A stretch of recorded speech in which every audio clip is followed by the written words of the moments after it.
Valideynlər düşünür ki, uşağı idmana tez başlasa daha yaxşıdır, amma əsas məsələ yaş deyil, düzgün seçimdir. Ümumiyyətlə, uşaqlar neçə yaşdan idmanla məşğul olmalıdır? Xüsusilə qızlar hansı idman növünə məşğul olmalıdır?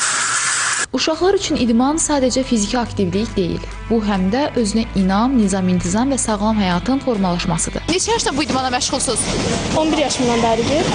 Öz seçiminizdir, yoxsa ailənin tövsiyəsi? Ailəmin tövsiyəsi. 8 yaşdan qılınc oynatma məşq edirəm. Özüm istəmişəm. 12 yaşında məşğulum, 3 il gəlirəm, qılınc oynatma məşğulam. Bu prosesdə valideynlərin və mütəxəssislərin rolu əsasdır. Amma uşağın hansı idman növü ilə məşğul olmasının valideynlə birgə seçilməsi tövsiyə olunur. Oğlumdur, boks idman növü ilə məşğuldur. 9 yaşından qoymuşam.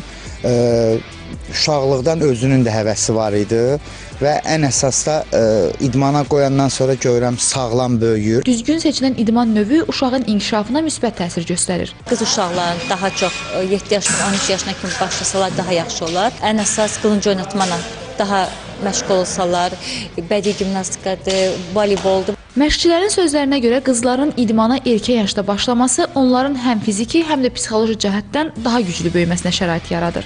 Nisbətən ağır idman növlərini seçən qızlar da az deyil.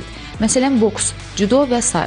Belə idman növlərinə isə 12-13 yaşdan başlamaq tövsiyə olunur. Həkimlər isə deyir ki, uşağı idmana yönləndirən zaman onların sağlamlıq imkanları da nəzərə alınmalıdır. Onların fiziki inkişafından, zehni inkişafından, bir də ümumiyyətlə öz maraqlarından asılıdır. Ən çox qızlar maraqlanan idman növləri onlar gimnastikadır, üzgüçülükdür. Üzgüçülük bütün bədən əzələləri inkişaf edir. Gimnastika növləri isə gözəllik üçündür.